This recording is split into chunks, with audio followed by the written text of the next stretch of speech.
Vamos começar? Let's start. Hi, everybody, all of you. Welcome to the Forum LGBT plus Q2 Recording in plus. progress.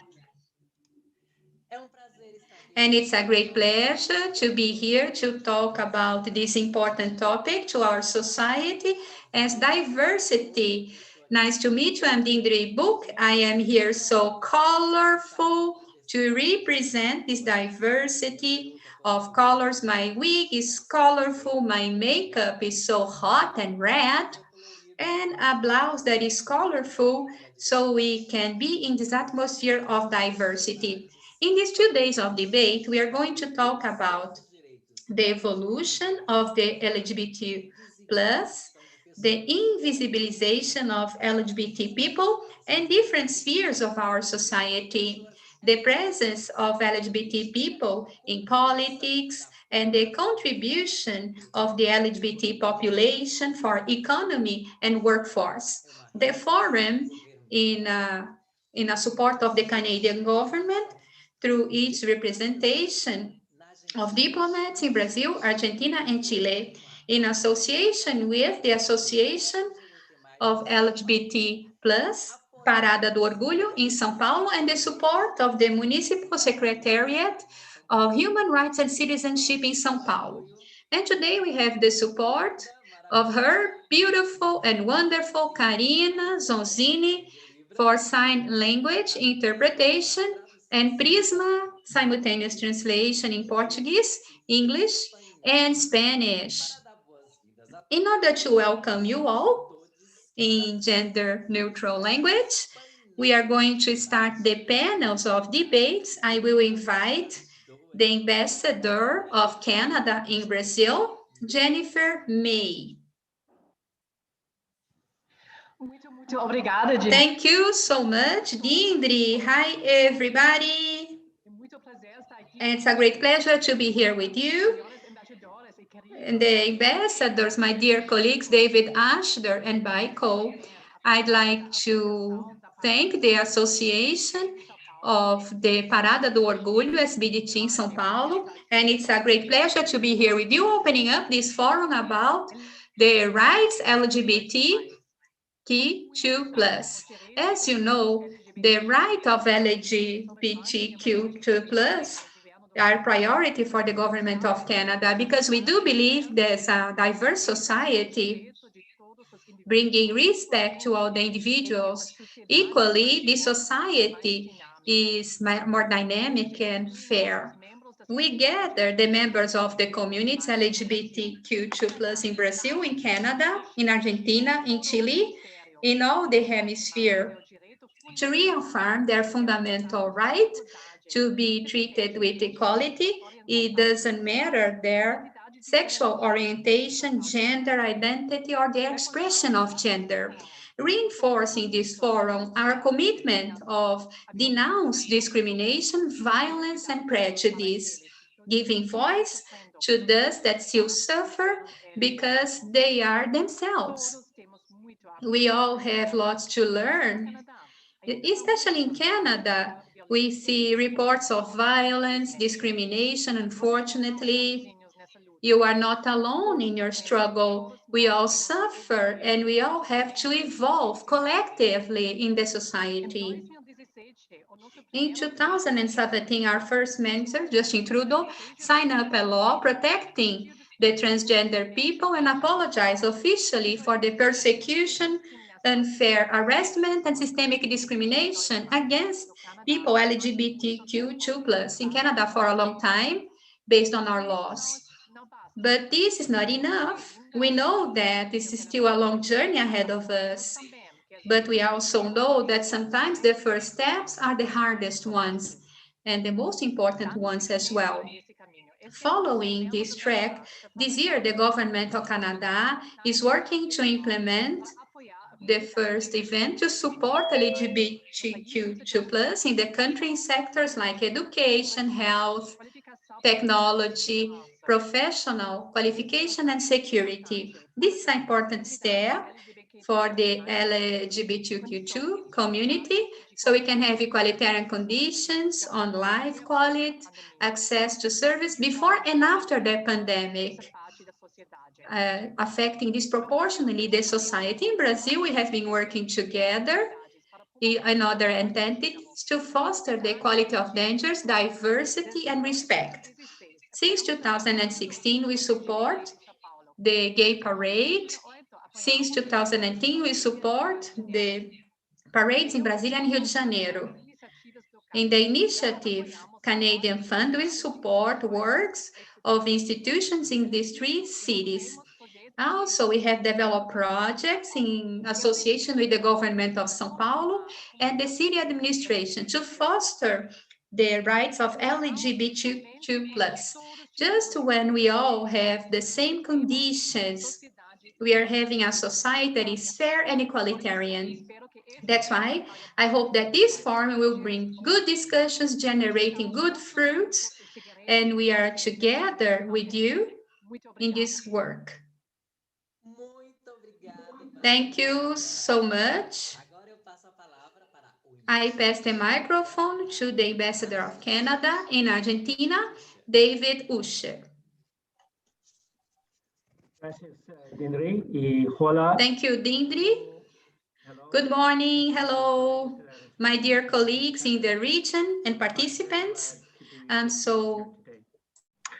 Es un placer para mí participar. It's a great pleasure for me to participate in the opening of this forum of the rights LGBTQ2+, and the Embassy of Canada here in Brazil for this excellent initiative. In the latest years, our embassy in Buenos Aires is a leading player defending the LGBTQ+ rights in Argentina and also in Paraguay. In the case of Argentina, the big advances on the rights and the politics have contributed for an agenda based on shared values, like defending diversity and the respect of all the identity, expression of gender. At multilateral level, Canada and Argentina, our voice is so important in this coalition for the equality of rights. Now, the reality of LGBTQ+ rights is unfair in the countries in this region. In the case of Paraguay, a country that is under our responsibility, the civil society works in a great effort to generate awareness and make visible situations of discrimination and violence. Through the Canadian Fund for the local initiatives, our embassy support and work organizing the Paraguayan network of sexual diversity with informational campaigns and assistance to the LGBTQ+ community, preventing the COVID and the economic effects of the pandemic, and also the convention, entrepreneurship, and cooperation for human rights. In reality, the LGBTQ+ community is multiple and complex, and that's why we support as well the agency of news with regional communication, bringing sexual diversity and gender diversity in a perspective of human rights. Our collaboration has permitted with new journalists about the cases of the community LGBTQ+ in the pandemic, and I invite you all to read in www.present.org. I'm so pleased to know that this forum will have the participation of 4 people from Argentina that bring up this dynamic of having the practices of diversity and the LGBT rights of government strategy framework, and also in the civil area. Not only these are voices, but voices that are victimized for this events. As you know, the discrimination and this stigmatization damage this community LGBTQ+ in the situation of total vulnerability for thousands of people that choose very fearfully and in a great difficulty asking asylum or escape in order to live their sexual identity and gender identity totally free. We believe that the education and the strength and the awareness. In this sense, the unstoppable work of the organization that we hosted in Canada, Rainbow Railroad, enabled saving from persecution hundreds of people LGBTQ+, and that's why they want to be themselves. So they would like to be part of countries that are more open when the decision-making point is essential. We have lots to do so everybody can enjoy their rights freely. And this forum is just a platform that we can think together and work together. So this wish becomes a reality. Thank you so much. And I wish you all an excellent exchange of ideas. Thank you so much. Thank you, Ambassador. Now I pass the microphone to the Ambassador of Canada in Chile, Michael Gort. Thank you so much, Dindri. Hello, Jennifer and David. Bom dia. Good morning. It's a great pleasure to be with you this morning virtually. And these three missions get together for this first forum that is regional about the LGBTQ2+. I would like to thank one more time to our colleagues in São Paulo for the amazing work to organize this event. As they both have shared, Canada is a firm defensor of equality, diversity, and inclusion. We follow the advances, we have struggled, and we have been witnessing lately. We know that still we have lots to do. Also here in our region.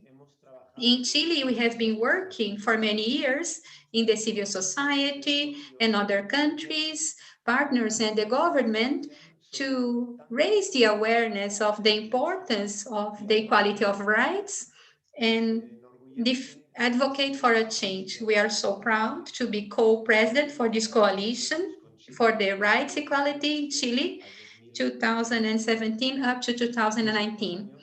In the latest year, we were lucky enough to work with amazing partners like the Sexual Diversity Workfront, Foundation Iguales, Mobile, and others, in initiatives for education, campaigns, and projects to ensure the availability of support that the communities need, the LGBTQ+ here in Chile, including the young people.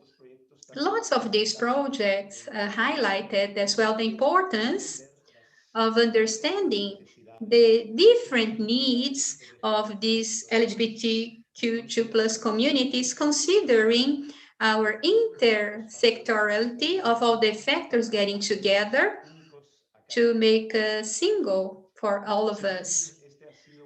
So this has been an important work, and we share your frustration with the roadblocks and the barriers when they desire to go ahead. No, these are leaps ahead in order to ensure the truly equality. I'm so happy to have this dialogue in Chile about egalitarian marriage, and Chile adopted a law for gender identity to make it easier, the change of gender in the documents, legal documents, but we still have a long journey ahead of us. I'd like to acknowledge and honor the amazing work of the LGBTQ2+ activists and organizations of rights here in Chile. They have to support very big fights, painful struggles, and public ones in order to advance the community in general that are part of this panel, and these words are here. And this forum and this month of Pride is a sample and a celebration of their hard work.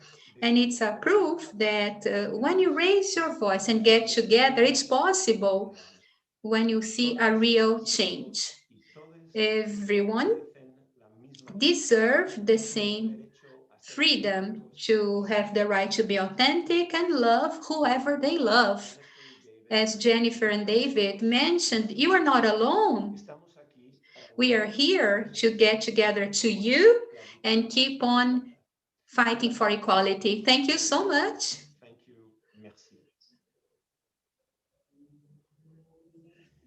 Muito obrigada. Thank you so much, Ambassador. I invite Cláudia Carleto, the Secretary of Human Rights and Citizenship in São Paulo, for her initial considerations. Good morning, everybody. In gender-neutral language, I will audio describe me to ensure accessibility for people that cannot see. Eu sou de estatura mediana, tenho os cabelos longos, I have long hair underneath my shoulder. I'm Caucasian. I wear glasses. I'm taking a white T-shirt, and it's written Transcidadania. This is one of the programs that we have at the city administration in São Paulo to include trans people. I take a bottom of the rainbow colors behind me. There are furniture. On top, there are some books. A notebook with the colors of the rainbow. This is a notebook of our coordination, and some pictures in my wall. I'd like to start by thanking you, the Ambassador of Canada in Brazil, Jennifer May. It's a great pleasure to hear you. Ambassador of Canada in Argentina, David Usher. The Ambassador of Canada in Chile, Michael Gort. Cláudia Regina, my partner. On her behalf, I'd like to thank you all of LGBTQ Parade in São Paulo. They are big partners. Our dear Karina, sign language interpretation, all of you. The city administration of São Paulo is so proud to have a public policy that is inclusive, diverse for all the audience, and using our LGBT policies here in the city, we have different crossing actions, intersecretary, intersectorial, in all the city administration, so we can implement public policies that are affirmative, ensuring the right of people, the right of LGBT people. We have some programs, as I mentioned, Transcidadania, that ensures with a scholarship for trans people in the city of São Paulo. We have 500 people that are part of this program, and they receive a grant so they can finish their studies to ensure qualification. And then we use 5 centers, citizen centers that we have all over the city. This action was an advance that we have in this last management. We have 5 centers in the 5 regions, plus 4 mobile units scattered all over the city. At this point of the pandemic, this year, 2021, we had, with some association, test for this population. We understand that especially trans people, they are vulnerable, they are more exposed, they suffer more prejudice. There are 2 pieces of legislation here in the city of São Paulo, 2018, ensuring the right of the use of all the administrative units, direct and indirectly, in the capital city, as fundamental part of the rescue of their citizenship and the empowerment of transvestite and trans. January last year, our mayor, Bruno Covas, and I'd like to open up a parenthesis. Bruno Covas, the mayor, died last year. He was a big supporter of this team. He leveraged throughout these 2 years of his administration and he was a vice mayor, and he was elected the mayor of the city of São Paulo. He placed this flag as a fundamental base in the goals of the municipal administration. There is a specific goal about rights of LGBT people and the advances that the city administration has to do in this sense.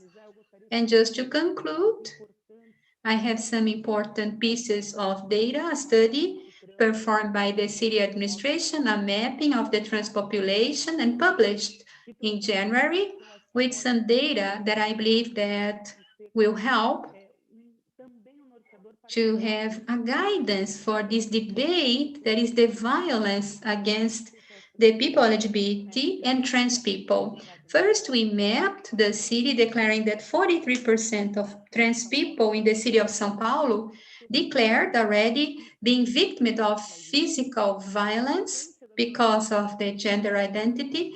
The frequencies of violence is bigger against transvestite and trans, and the trans people also report that are easy target of verbal violence, like cursing and name calling.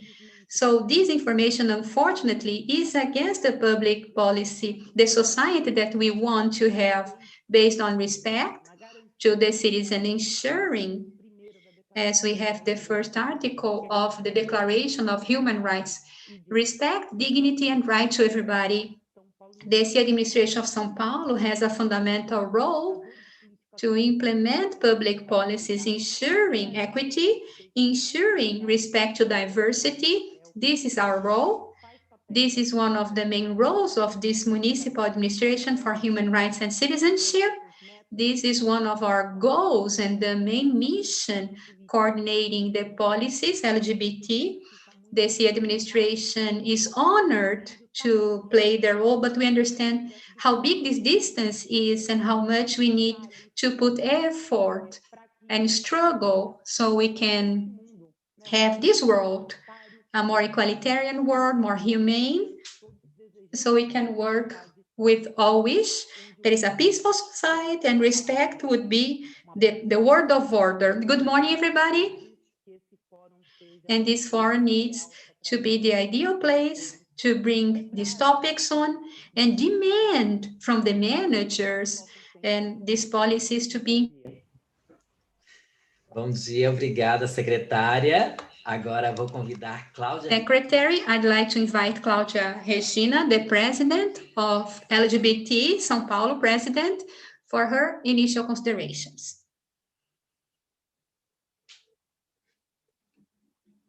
Estão me ouvindo? Can you hear me? Bom dia. Good morning, everybody, in neutral language. On behalf of the Association of LGBTQ Parade in São Paulo, as the president, I'm so proud of having this forum here.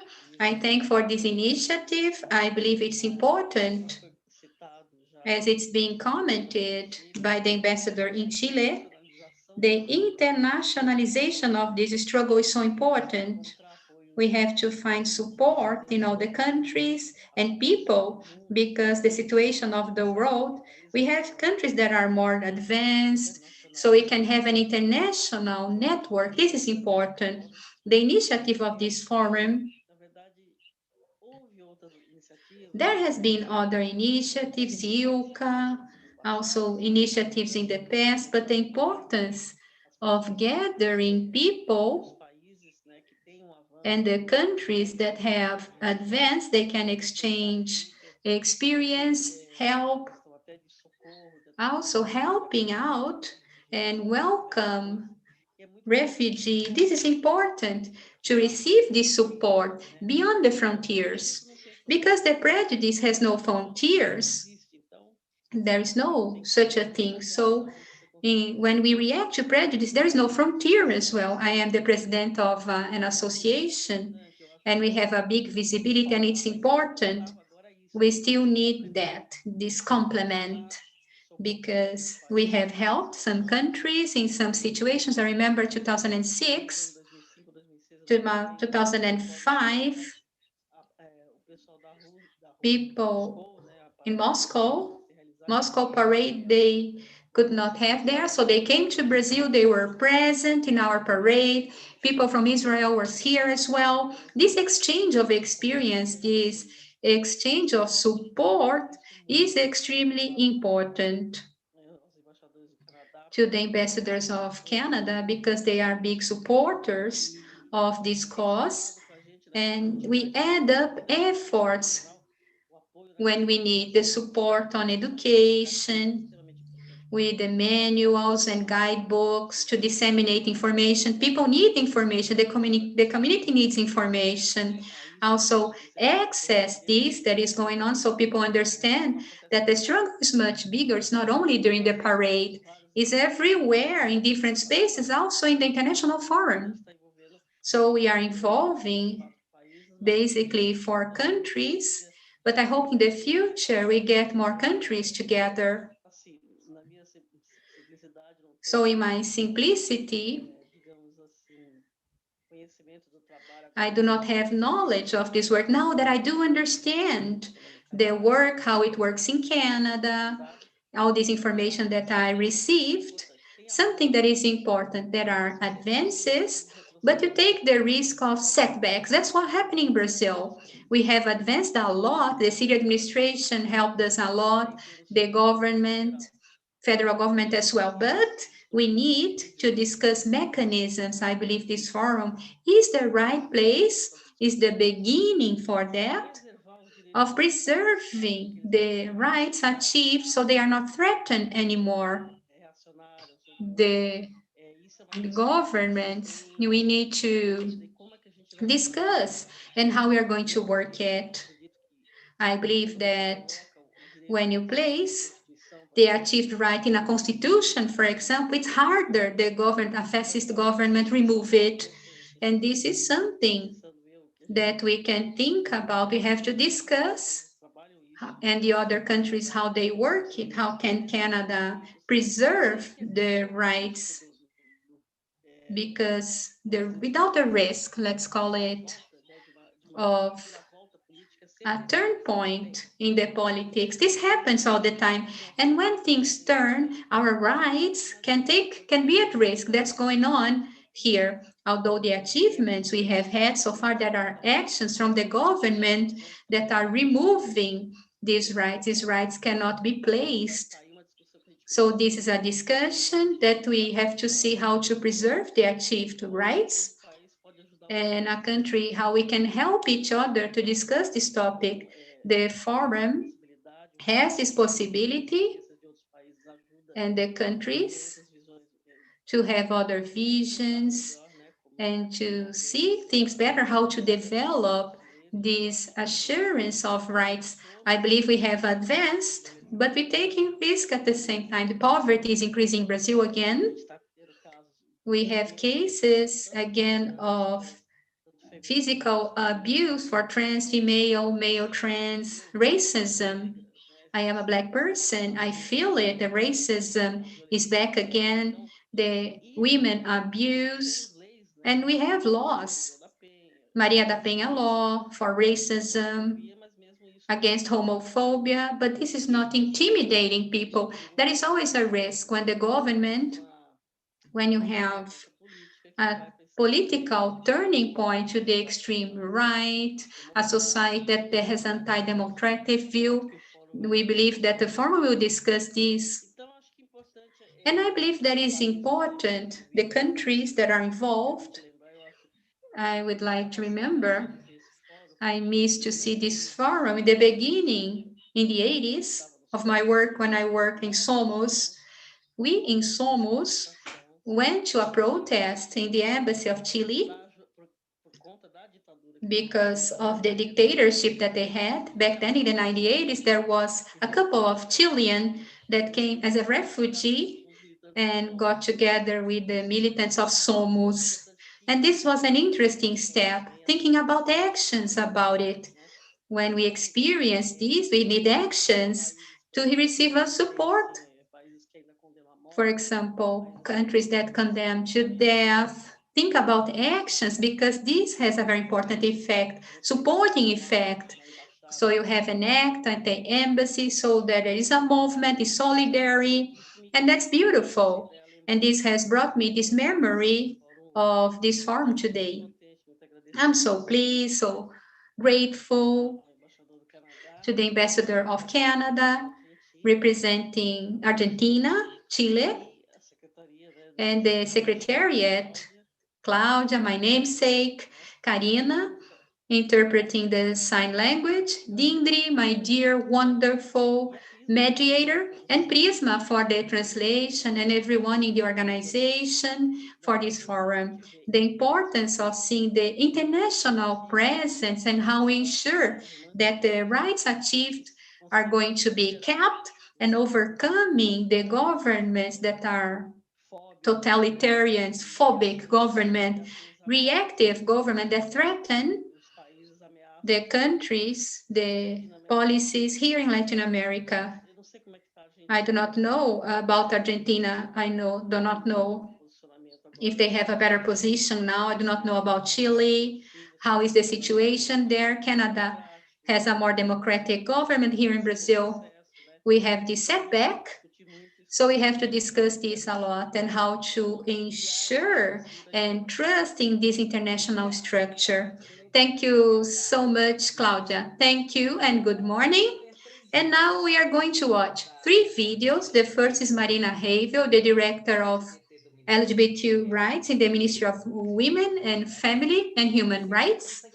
The second, the Secretary of Justice and Citizenship for São Paulo, Fernando José da Costa, and Ariadne Nates to talk about this topic.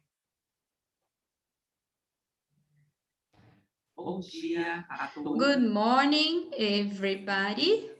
I would like to greet on behalf of the Ministry of Women, Family and Human Rights, the Government of Canada, in association with LGBT Parade, this initiative of discussing and putting up affirmative policies about LGBT and telling you about our commitment that is serious to foster the rights LGBT, and we are building up.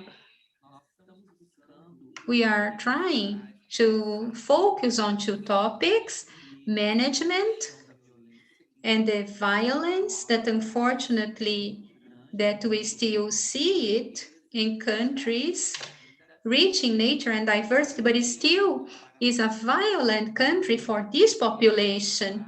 So this topic, we have different topics with LGBT population. The second topic is the aspect of, is not as well a matter of violence. So we are building up policies that are straightforward in this area.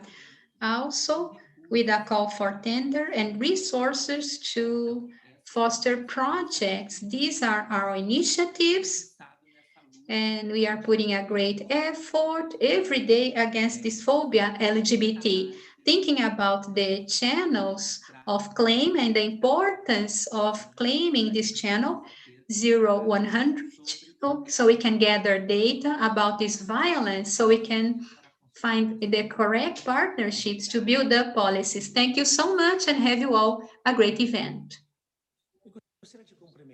I'd like to greet you all and congratulate the Association of the LGBT Parade in São Paulo for this initiative of having the first forum of LGBTQ plus rights in association with the Canadian Consulate. And greet you all the activists, scholars, politicians, LGBT plus in Brazil, Canada, Argentina, and also in Chile, that will open up a dialogue in this event. And thank you for the invitation to be part of this important debate. November 2020, we approved the state law 10,948, punishing administratively the discrimination for sexual orientation or gender identity. And this was a landmark in public policies against discrimination in São Paulo and Brazil. From the coordination of policies for diversity in 2009, now led by Marcelo Galego. In the Secretariat of Justice and Citizenship, the law is stronger. CPDS is responsible for the public policies LGBT in São Paulo. And also welcoming with the Ombudsman channel claims of discrimination. Whenever it's not possible to conciliate, we open up a process and the sections vary from warning to penalties reaching 87,000 reais. And the coordination has lectures, qualification courses at companies and public agencies in all the spheres, working the culture and the respect to diversity in public service and private service. This year, 2021, we launched the 4th edition of the manual Sexual Diversity and Citizenship, LGBT. One more initiative to foster the rights of lesbian, gays, bisexual, trans, and men trans, and intersexual.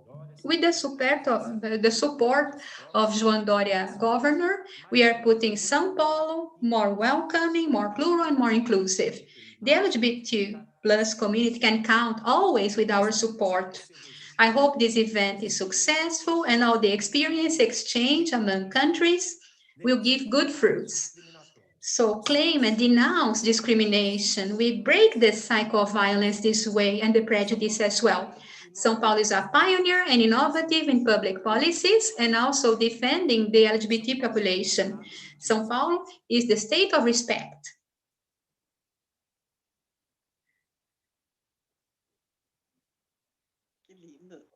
That's beautiful. Hi, everybody in gender neutral language. So honored, and I express my joy in participating of the opening session of the first Forum LGBTQ+. And this event is possible. I would like to greet the participation of the Government of Canada and the consulate and the embassy in association of Parade in São Paulo made this event possible. UNAIDS, the program of UN about HIV and AIDS, is so honored to be part of this advocate of the human rights of the LGBT population, Q2+. And it's important to say that in our political declaration recently approved, with a great participation of governments such as Canadian government, was approved that the reduction of inequalities is faced by the countries. We know that discrimination is the fuel of inequalities. With so many advances in biomedicine to answer to HIV, the only thing that still is transformed into a barrier is inequality. So when we face inequalities, we can really see the end of AIDS by 2030. Have you all a great event. Thank you so much.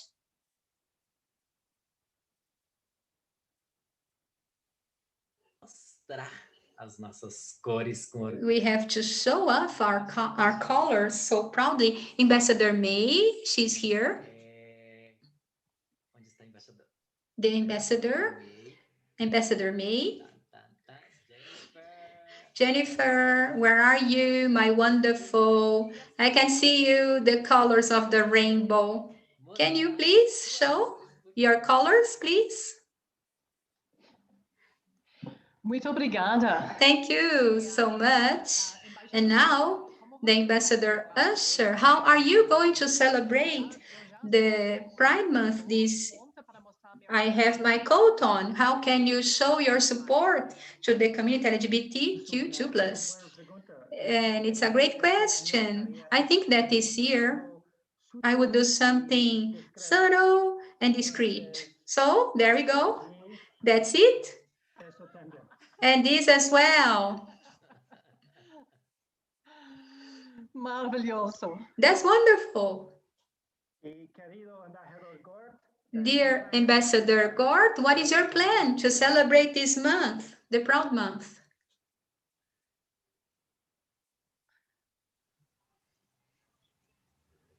Be wearing my bow tie and and my pin for the rest of the day, and talking to as many people as I can about the importance of celebrating this really great moment in our history, this moment of pride. Obrigada. Thank you. And now the Secretary Claudia and the President of the Parade Association, show off your colors, please. Hi, as I said, I put on this t-shirt, Trans Citizenship, and I also have my mug with the colors of the program. But I'm not going to never remove the pin with the colors of the rainbow. We see São Paulo written, São Paulo respects. That's the slogan here of the city administration, of the secretary, LGBTI. That's great, Claudia. Claudia Regina, my t-shirt, my blouse, that I have the colors and the logo, and my flag. Thank you. Thank you all. Thank you to the Ambassador May, to the Ambassador Michael Gort, the Ambassador Usher, the President of the Association of the Parade, Claudia Garcia, the Secretary of Human Rights, Claudia Carleto, and all the others who participate in this opening session that was amazing. And now we are having the first panel of debates, the evolution of the LGBT plus rights. And here I will be myself as a moderator in this panel. And we also have the support of Karina Zonzini for the sign language interpretation, Prisma translation, simultaneous translation in English, Portuguese, and Spanish. Starting up our first panel of this forum, the LGBTQ2 plus rights, LGBT plus. We have the difference of names because in Canada, they use the acronym LGBTQ2 plus. That is LGBT, lesbian, gays, bisexuals, trans, transsexuals, queer, and two spirits. Two spirits. Two spirits. This is a name, indigenous name of danger, in addition to LGBT that we know of. Q is used for queer. In English, that is different, eccentric, out of the standards. And 2S for two spirits.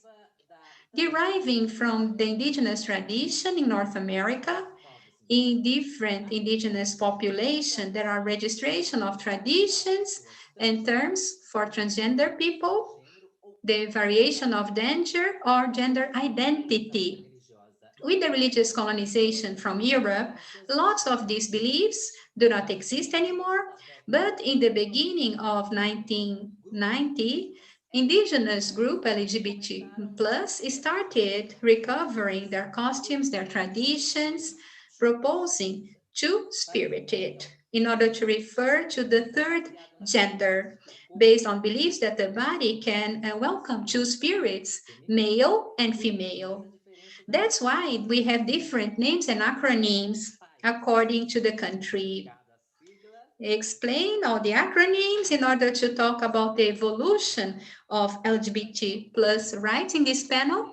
We have the presence of Joy Dubus from the Secretariat of LGBTQ2, Government of Canada, Karen Atala, lawyer and the first lesbian judge, publicly the director of the Fundación Iguales in Chile, Esteban Paulo, director of the Institute of Public Policies, LGBT plus in Argentina, and the current consultant of UN on the CONISUR of Americas, and also Paulo Iotti, lawyer and activist LGBT in Brazil, responsible for getting with the STF, the Supreme Court, the criminalization of homophobia in Brazil. Welcome you all. I will start this conversation with Joel. Joel, here in Brazil, we have this idea that in Canada, everything is beautiful. People, LGBTQ2+, are always respected. Is that what happens there? Has it always been like that? Tell us about how this movement started, LGBTQ2+ started in Canada, and what is the situation now? Thank you. Good morning. Bonjour tout le monde. And I appreciate the introduction of the acronym as well. That's certainly an important signal to address the two in our acronym, which certainly is quite central to the work that we do here in Canada in terms of reconciliation between non-Indigenous and Indigenous communities, including in queer and trans spaces. And so as I begin to respond, I'll just acknowledge that I'm joining you from Ottawa, Canada's capital, that is also on the traditional territory of the Algonquin Anishinaabe people. And so to the Algonquin Nation, I say miigwech, thank you for welcoming me on these lands and allowing our organization to continue to use them. So in response to this great opening question, I will say that today LGBTQ2 people are largely not only respected but celebrated, and they contribute to what Canada is today, which is a country that really sees diversity as a strength. But unfortunately, that's not always been the case. And even for someone my age, growing up in the 1990s, it was actually hard to be a queer kid, especially in growing up in a smaller city. And I think in many ways that is still the case outside of Canada's large urban centers, in rural areas. Culturally, these are spaces that are harder to grow up in because of the lack of resources or ability to find community. But generally speaking, mainstream society, institutional messaging, the private sector, labor movements all support LGBTQ2 diversity today. And it's important to note, obviously, I'm joining as a representative of the Government of Canada, and I'm in a privileged position to be doing work on LGBTQ2 equality. It's actually my primary job. It's what I do from 9 to 5 every day of the week, and there's a team supporting me as well. But you know, this is a relatively new thing for the Government of Canada to be doing in such a targeted way. And, you know, it's important for me as a government representative to acknowledge that the privilege I have to do this work is really thanks to the work of activists and civil society, because the progress that we've made today is really a result of that advocacy. And also the legal challenges to historically discriminatory colonial laws that were present in this country, and that activism continues today because there's always work to be done.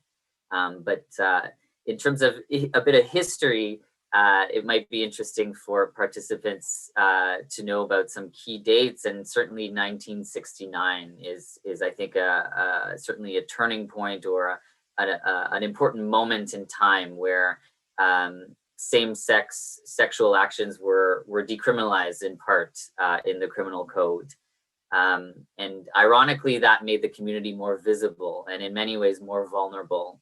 And with that followed increased scrutiny from police forces over criminalization of our communities. And, you know, ironically, that unfortunately was the situation, and it also led to things that we refer to in my work, and that we know as part of our history, shameful history, is the known as the LGBT purge, which was also was a situation where even government officials were dismissed on the basis of their sexual orientation or gender identity. maybe moving through, I think the progress that has been made. I was mentioning the importance of activism and looking back at the series of Pride protests that have happened. So I mentioned 1969 being an initial step of decriminalizing same-sex sexual activities. 1971 was where community really came together in formal protests here in Ottawa, but also in Vancouver. And that has followed since then. Specifically, again, in terms of dates, 1995 is where sexual orientation was affirmed by the Supreme Court of Canada, and thereafter included in the Canadian Human Rights Act in 1996. It took until 2017, so 2017, for gender identity and expression to be included alongside sexual orientation, which is now included as prohibited grounds for discrimination. What's exciting about my work today is certainly that the Government of Canada is committed to doing specific work, as I mentioned, on LGBTQ2 issues. And what that looks like in our context is really structuring the work with specific priorities, which we talk about as commitments, government commitments to equality. And one of those commitments is to ban the harmful practice of conversion therapy, which still exists in many places in Canada and plagues many LGBTQ2 youth and adults. There's also an issue around blood collection for men who have sex with men in Canada. There is a historic ban or deferral period that is still imposed for men who have sex with men. Funding for community-led initiatives is absolutely a priority, and certainly an area where the government sees communities being best placed to serve the needs of LGBTQ2 Canadians. And finally, an LGBTQ2 action plan, which is a federal plan that we are working towards to help identify concrete measures over the course of the coming years to improve health, social, and economic outcomes of our communities, which at this stage in Canada are still well below the outcomes of the general population. And so very meaningful work can only happen with strong collaboration with community. And maybe I'll leave it at that and hand it back to the moderator. So thank you for that first question. Obrigada, gente que agradece. Thank you. We thank you. I pass the microphone now to Karen Atala from Chile. What about the movement LGBTQ2+ in Chile? And the biggest challenges that community has faced so far? Hello, good morning, everybody. Thank you so much for the Government of Canada for inviting me to this forum, international panel, and the organizers, for the community of São Paulo, and all the other panelists, Paulo Lotti, Joel, and our moderator, Dream Book. So, because of the time, how it started, the movement LGBTQ+ in Chile, we have to get back to the coup d'etat, 1973 Chile, that we had in the government, and we have the military dictatorship. There was the first intent of connecting the sexual workers, travesti and trans, that they were chased by the police force for exercising sexual commerce on the streets. So they created the unions to work freely, among others, demanding their rights, for example, the possibility of getting married, and they were being killed. Then the coup of state, and the first manifestation They were on the press, they make jokes of them, and then they could start, consequently, the suppression of the rights in Chile. And there was this emptiness of 17 years, and the homosexuality was persecuted. We have to think that in parallel to that, the sodomy was an infraction punished by the law. So the woman that have sex with men, even if it's consenting relationships, they were persecuted because people were got on the street. So when there was the fight against dictatorship from the citizens, they take the support, the presence of the movement, especially gay movement, allied to the sexual workers and trans for their demands. And then in the 1990s, when they recovered the Chilean democracy in 1990, we see the first protest of gay parade. That was in this time, September, that is the springtime in Chile. And then we see the first group in the city of Conception. There was this study center, an activist in the end of 1980s. This group associated, this was the first organization for a couple of years, and then disassembled. And there was a grouping considered a mobile group, gay movement, that is historical mobile. And they participate in the first protest and march. We talked about march. They tried to discover the democracy. It was not a pride or party, not even gay parade. We talked about march for political purposes, recommending and demanding as public space, demanding a corporality. And then there was this breakage in the 90s. That was the mobile group, and two factions come up. The factions that the name was mobile, and another one is historic mobile. And later on, the organization of the movement of sexual rights, together with this fight of AIDS combat, there were groups that chased the possibility for treatments and therapies that were there.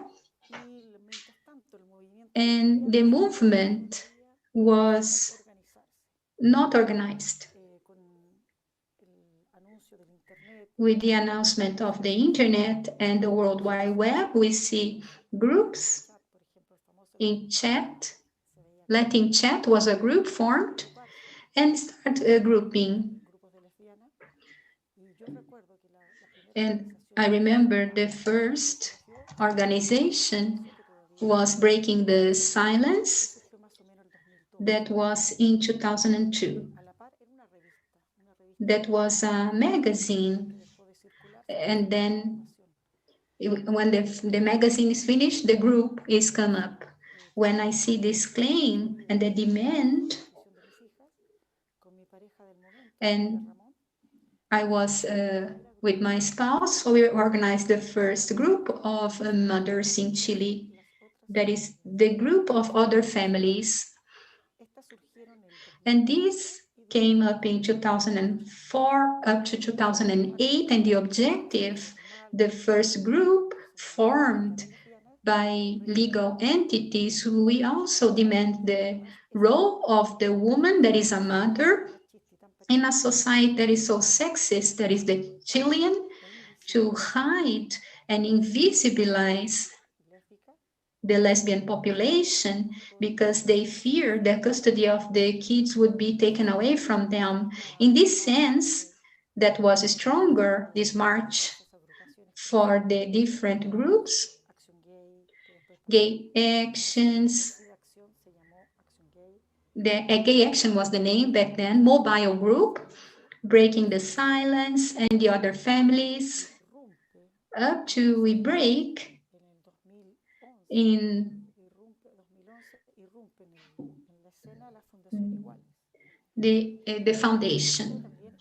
And the objective was the context of democracy, many years of democracy, with the advances at a global level now of the LGBT rights.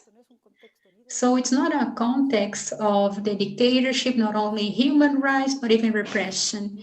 These are groups seeking for civil rights for the population and the community LGBT.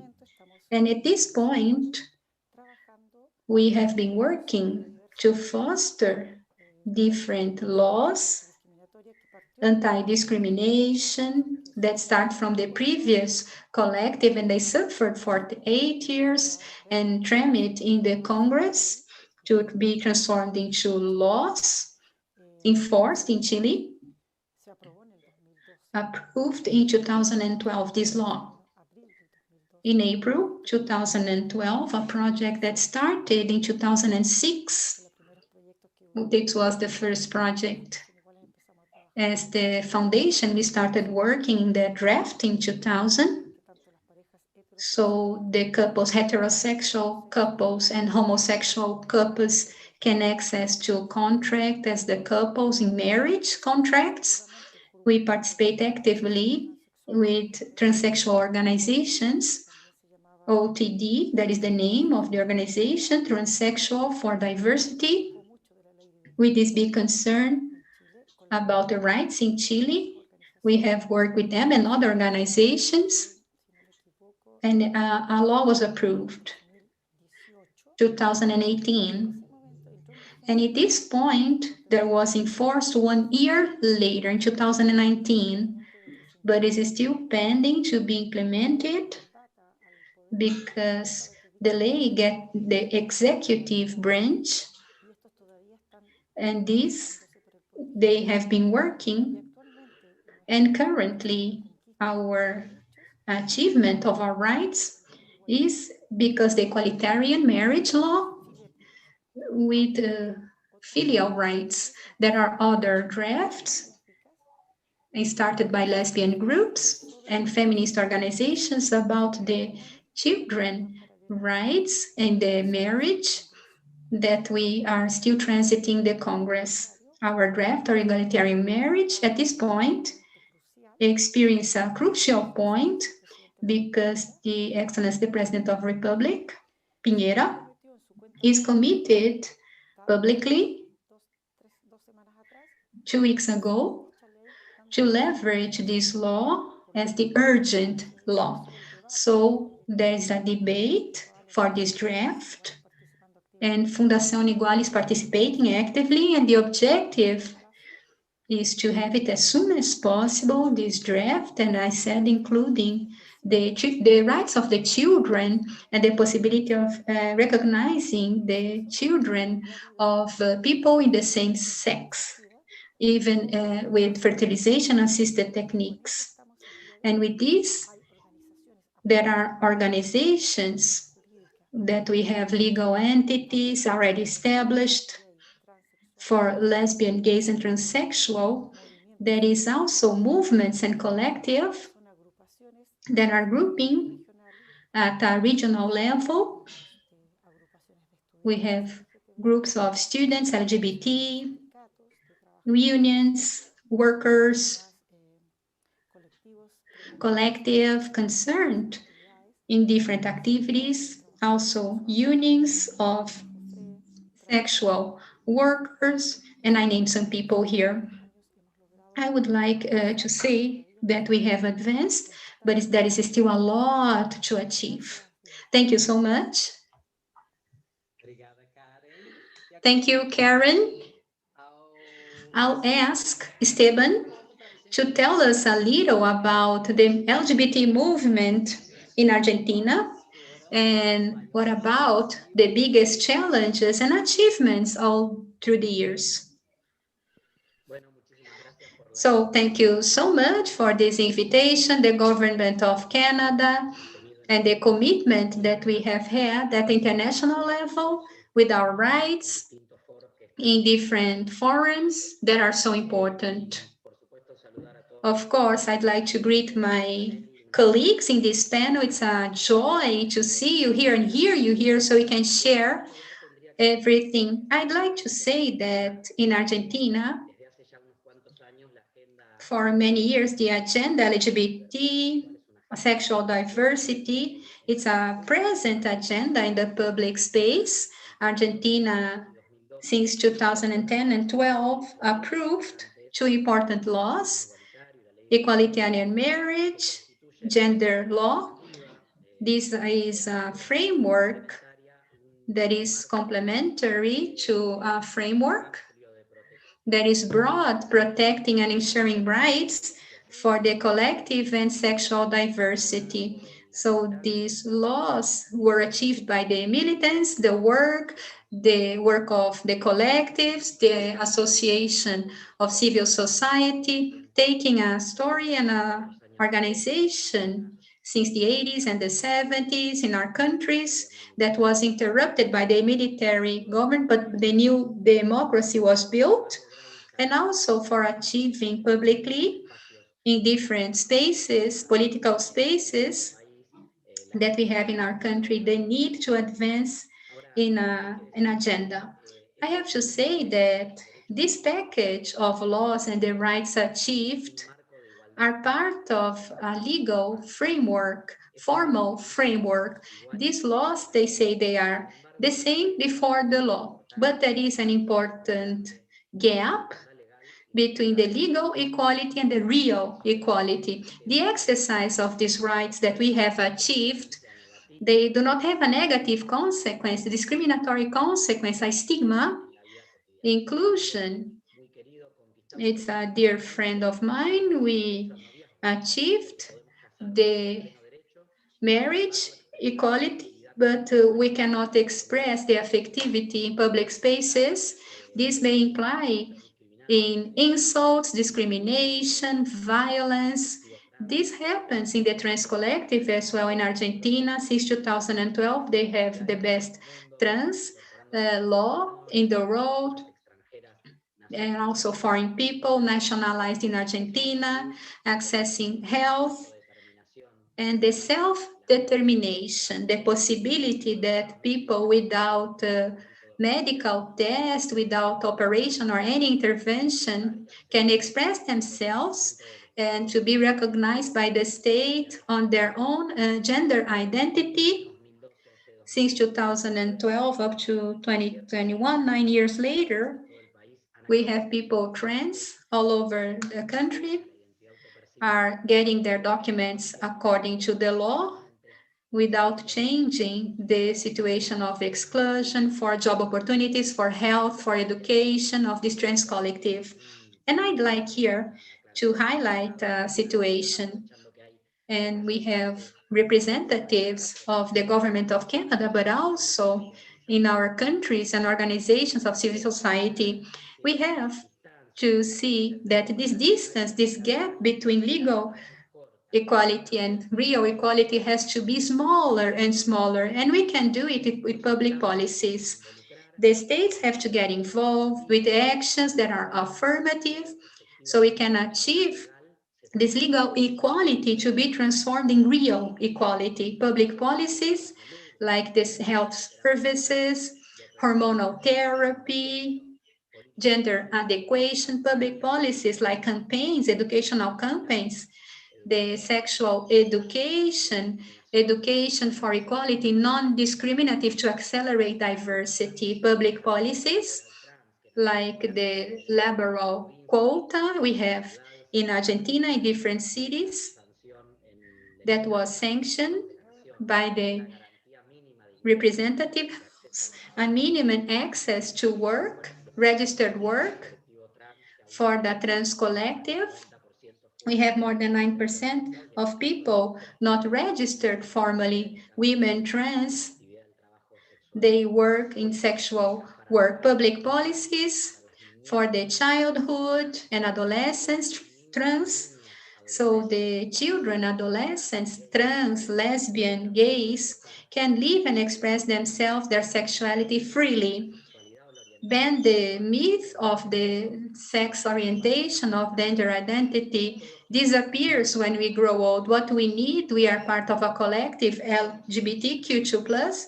We have been children before. We have suffered this discrimination. We have been ashamed of expressing ourselves. At some point, we were not comfortable to talk to someone that we like them with this fear of being rejected. So we need to correct something. So this is still an experience of our childhood that is aggravated in the trans collective. And the final public policy that I would like to say, the historic reparation. Canada has done it with the state in LGBTQ+, that they suffer discrimination in their working post. In Argentina, my province in Santa Fe, when I was the subsecretary, we had that for the trans victims in the last military dictator. After many years of suffering, many years of exclusion, many years of denied opportunities, the state has the right to repair the collective, public reparation, to give them back of the sense of belonging to a society, and especially the trans collective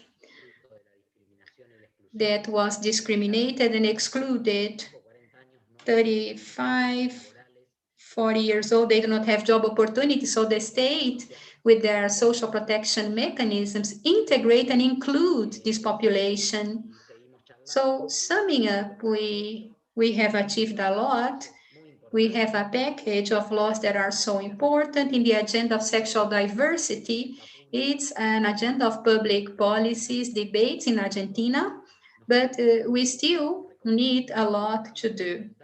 And we are facing, my friends in the region, we have been facing a wave of reaction, a conservatism wave of hatred. We have to be together more than ever, having this new egalitarian discourse, a report of celebration of diversity, so we can face the hatred speech.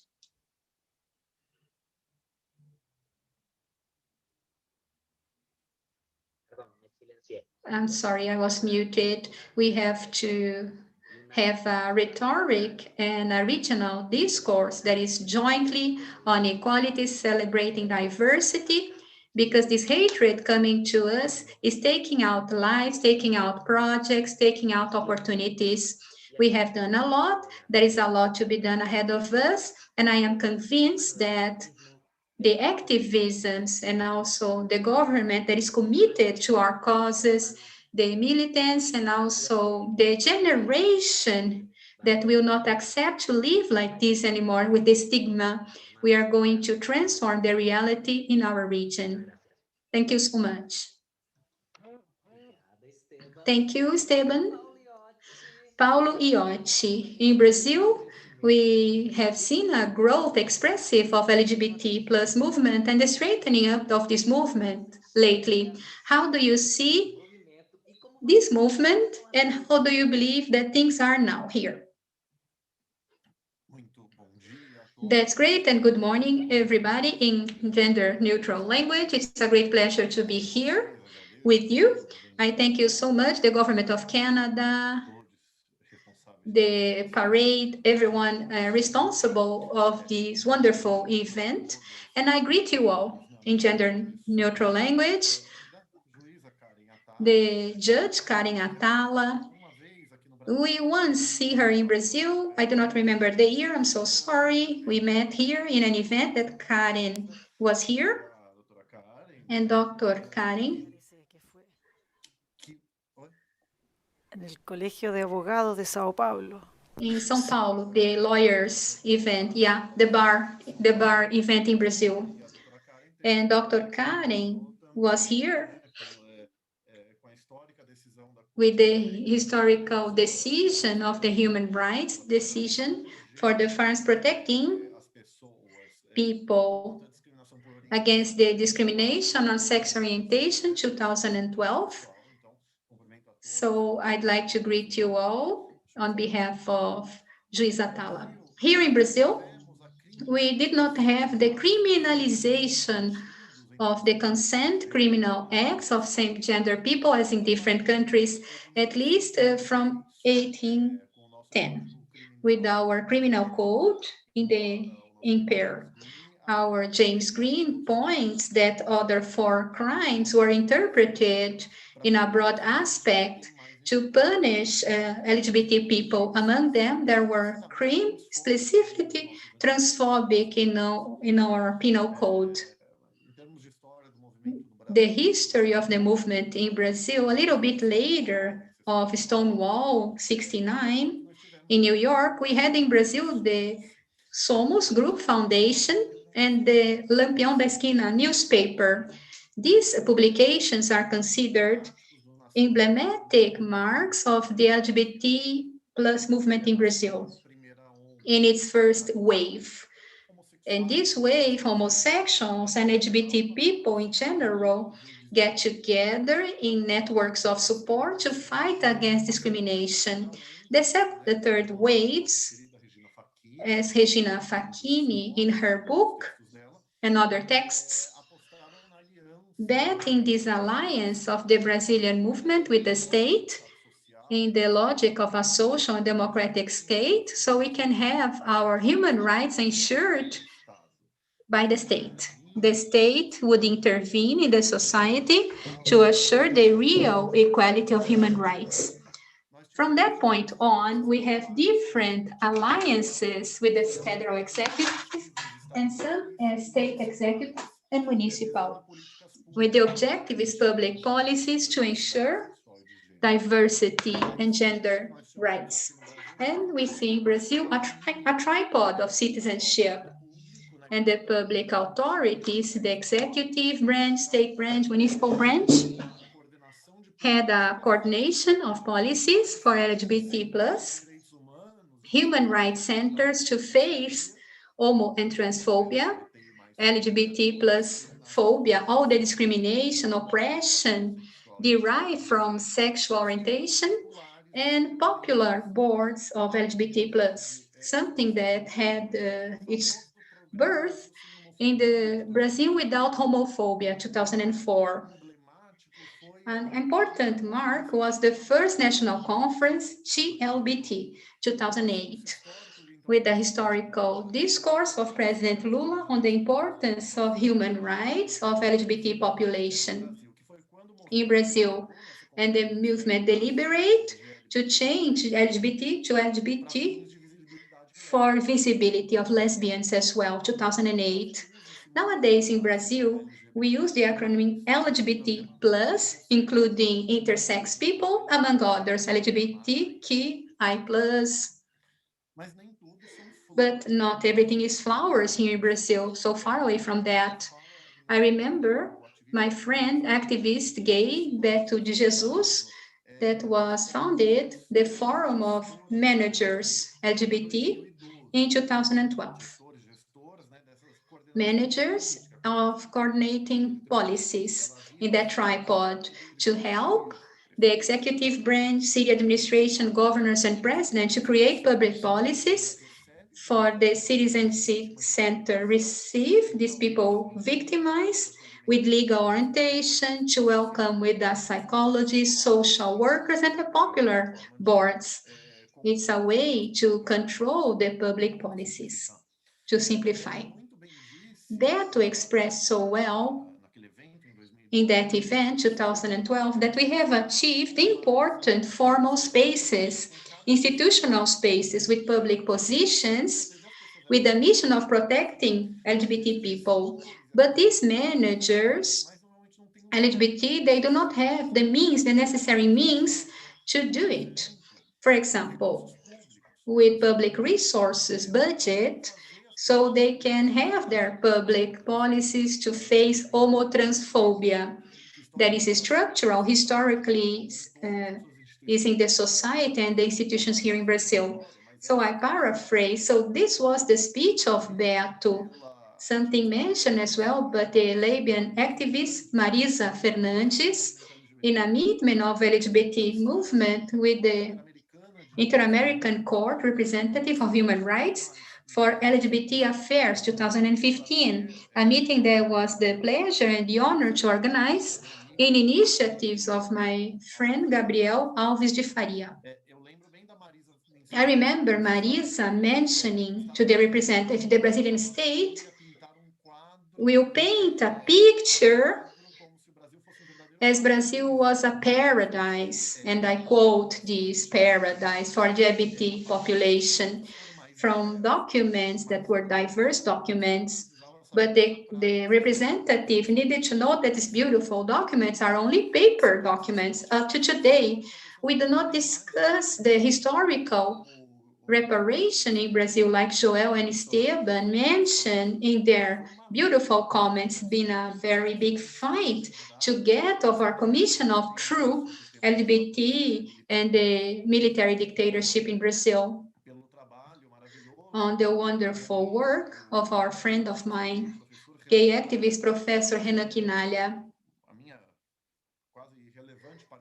The relevant participation was I signed up the document read by Renan and signed by Renan Quinalha, requiring this to this Commission of True in Brazil. So, including this topic, in Brazil we had historical victories for LGBT citizenship through the judiciary branch of our Supreme Court at a federal level. In 2011, it turned now 10 years, the Supreme Court recognized homoaffective unions, marriage. Sorry, I have a problem with my video. I'm getting back. The homoaffective union, same gender union, like families, with equality of rights relatively to the heteroaffective families, different gender families. And this in Brazil, we call it stable union, de facto union. I do not know, law marriage, maybe in the US, the law marriage, the family. In 2013, the National Council of Justice determines that all the civil registration office celebrating same-gender marriage after the Supreme Court decision. They can change names. It doesn't matter if there is a surgical procedure, no discrimination on sexual orientation in the forced arms in 2015. Homotransphobic is a crime of racism. Without analogy, I'm just saying the crimes by race that the Brazilian law considers different from color and ethnic. In the political and social races and racism, race is a power, and the dominant group has privileges and inferiorize, dehumanize the other group in the power relationship. We have the Black literature, anti-racism in Brazil. Homotransphobia is a racism crime in Brazil. In 2020, the Supreme permits the blood donation. There are no discrimination, that men that have sex with men, gays and bisexual men, but also transsexual women and transvestite that were transphobically considered as men in a biological criteria. And finally, the Supreme Court recognized unconstitutional municipal and state laws in general, not only the formal inconstitutionality of law that ban the debate of gender at schools. We also have a provision of the ministry, Barroso, that transsexual women and transvestite go in the female correctional centers when arrested if they want to do that. And it's a mistake to think that the LGBT movement in Brazil abandoned the National Congress. I still have 1 minute left, but I'm concluding. No, we never abandoned the National Congress, not even before, not even after the Supreme decisions. We prohibit discrimination of sexual orientation, our Constitution in 1988, in a time that we understand that the gender identity, we have sexual orientation, but it's not. We try civil union with a register, solidarity act, stable unit without marriage. You see the Brazilian movement try to get the minimum necessary, not even that the Congress approved.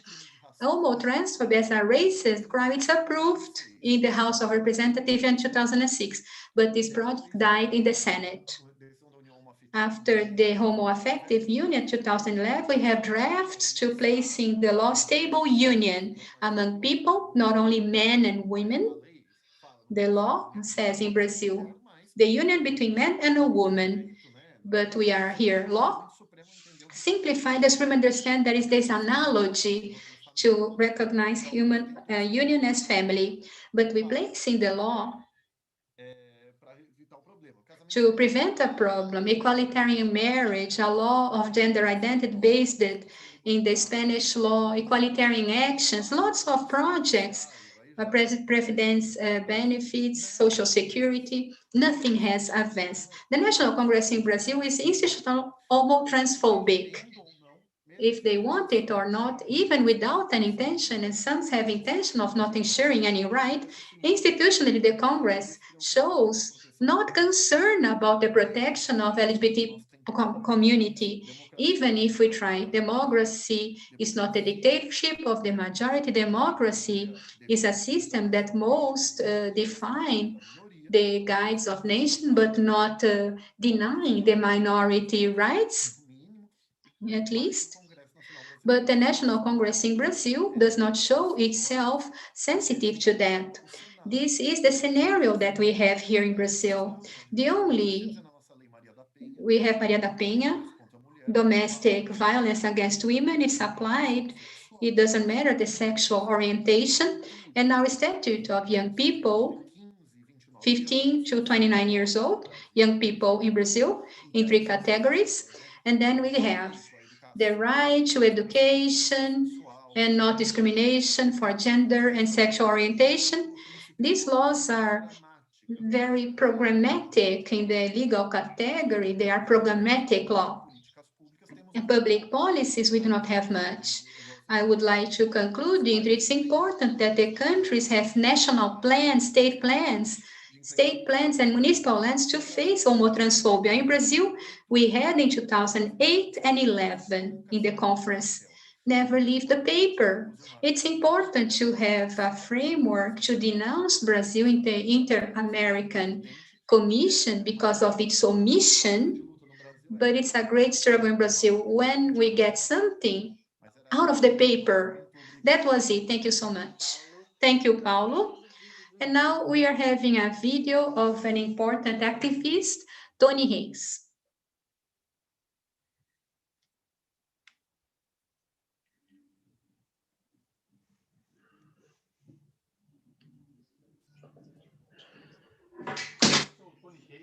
I am Tony Hayes, the president of National Alliance LGBT, and I'm here to greet you, the first forum of human rights LGBT+. Congratulations to this association of the parade. This is the great event that we have all over the world, the biggest parade globally. I'd like to tell you that all the rights that we have achieved in our country, Brazil, was thanks to events like this one, events of visibility like the parade in São Paulo and other parades in Brazil, a work of a lot of activists and militants and organizations, not a single person or a single organization. I participated as the leading player or adjunct in all this struggle up to 2009.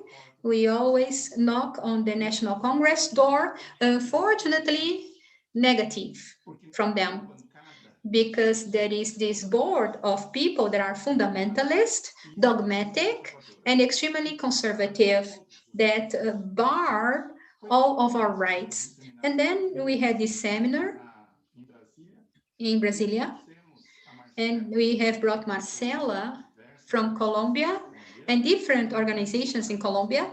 And then we have taken a decision that we needed to see the governments and political parties to bring actions. And then we get the first victory, that was the Stable Union, decided on May 5th, 2011. This was the first great victory. And after that, our dear Jean Willis, congressman, regulated, the unions are now marriage. This was a great victory as well. And all the issues, pending topics, like gender identity, we discussed. We had proceedings in political parties and also institutions.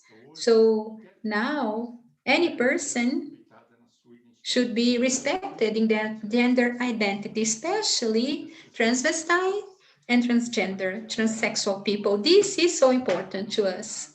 In my case, we start proceedings in 2005 for adoption, and we could not do it. 2016, we get the adoption of our 3 children. That was so important to us. And other actions that to us are so important. Criminalization of LGBT phobia by the omission of the National Congress up to the National Congress legislate. We have this law of racism on, and this is fundamental to us. And we also had the issues of blood donation. It was important to us. A person cannot donate blood, and this is pansexual. It's important that the practice, not what the person is, but the practice of donating blood, and we agree with that. So we collapsed this resolution of Anvisa that was discriminatory. And also we are disrupting all the laws and wordings about ideology of genders and education for diversity, all of them. Unanimous, the Supreme Court ensures that the school is a place of learning and learning for citizenship, and it's important to us. So we have several victories already, but our challenge is to make all decisions fulfilled, especially the criminalization of LGBT phobia. People need to go to the police stations to report. We are talking to all the public boards, all the prosecution's office, Secretariat of Security, and the LGBT boards, so we can really make all these rights enforced that we got from the Supreme Court. So we have to keep the awareness, not to step back. Thank you so much, and congratulations. Congratulations on this first forum of human LGBT plus rights. I give you a hug. Thank you, Tony. In 2000, LGBTQ+, see higher acceptance and welcome in different spheres of society. But now, we experience a moment of polarization, political and social, that place LGBTQ2+ again to the margin of the society and target of extremists. We have some questions now. We do not have much time because the panel is amazing, but we are moving towards the end. So you have 2 minutes to answer the question. And the question is, how can we keep this movement strong and keep fighting for the rights equality? Karen, you start. If you get closer to the microphone so we do not listen so well. Karen, go first.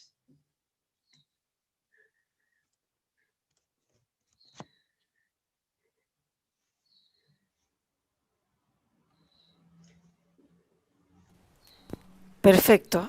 Ahora sí. Perfect. Now you can hear me. Everything has cost a lot in our community LGBT. The Congress takes years to approve a draft, years. When the laws are approved, they are not the draft as it was, but most of the times the law, anti-discriminatory law in Chile, establishing an action of discrimination for the victimized, but it's a civil action.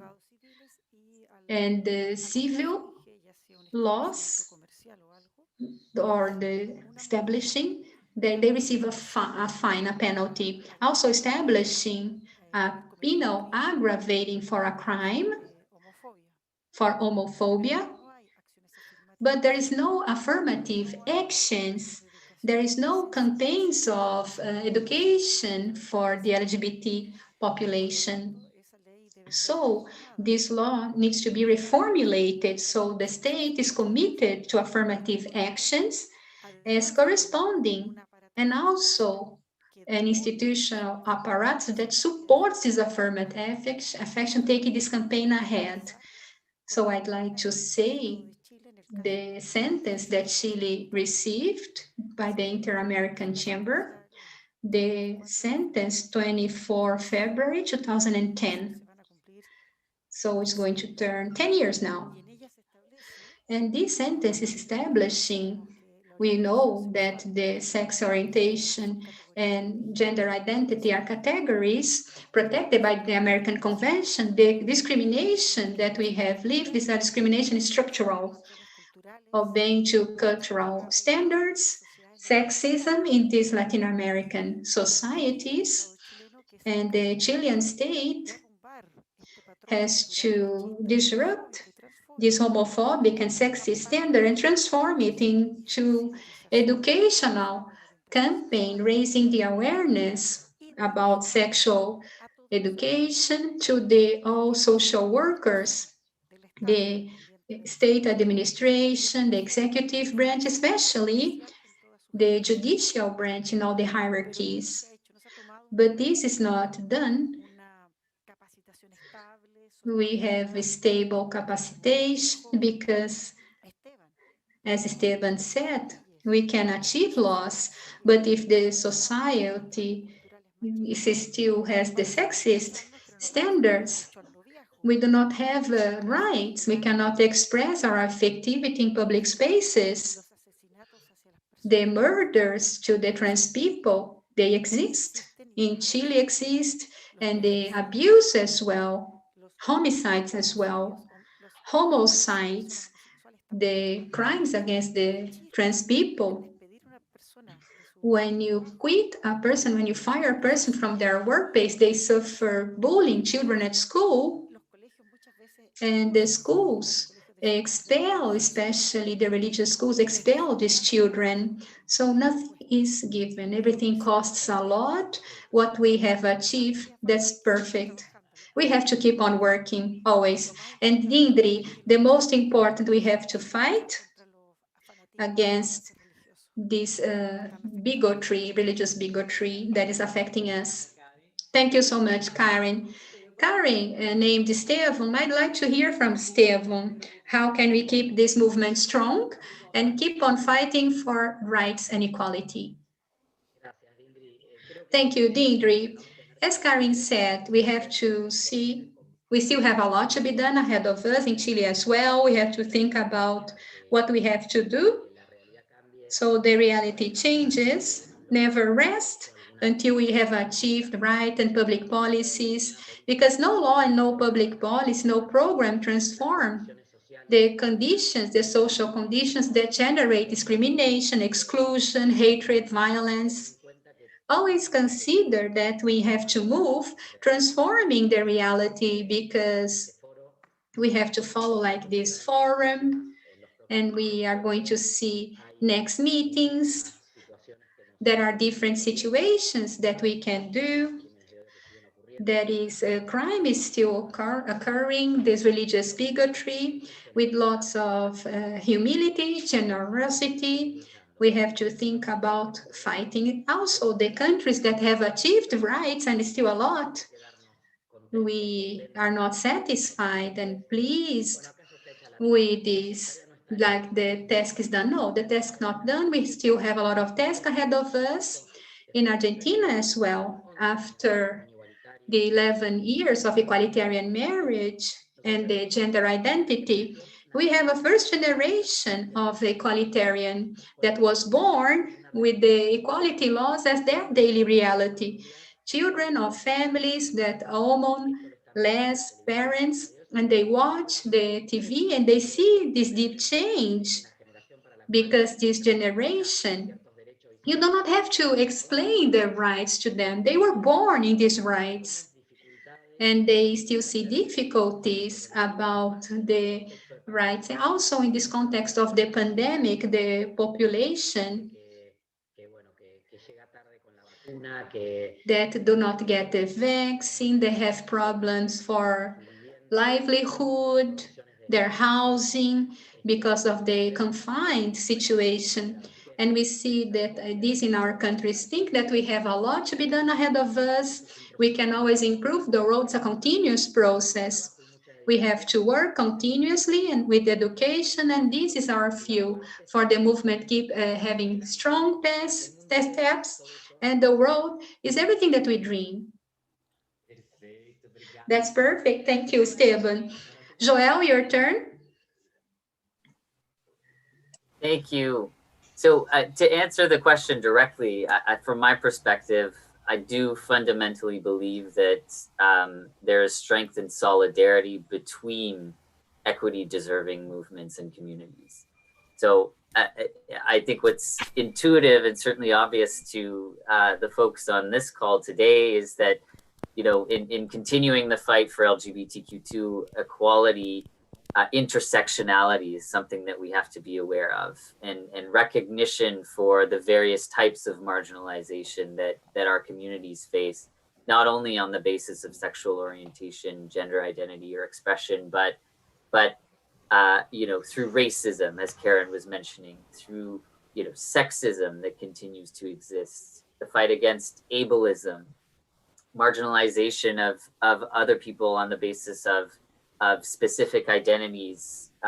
In the Canadian context, the marginalization of Indigenous populations is central to this work. And so I think there is strength in working together, and there's a lot to be said about working in silos, and certainly working within our communities, but also working alongside. And I think certainly in the North American context, and there's been a trickle effect across the world through this pandemic. We've all been at home, and I think had the opportunity to recognize that social movements like Black Lives Matters are really central to doing LGBTQ equality right. And so I think that's a first area of thought. And I think, you know, there's been mention from other colleagues on the panel about,